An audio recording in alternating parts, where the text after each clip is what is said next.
shen sakka e pan jing e ba phi dang shen ya kala wei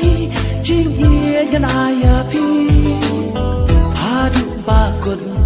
ngan e du tang ya phi ha du ba kun ngan e du tang ya phi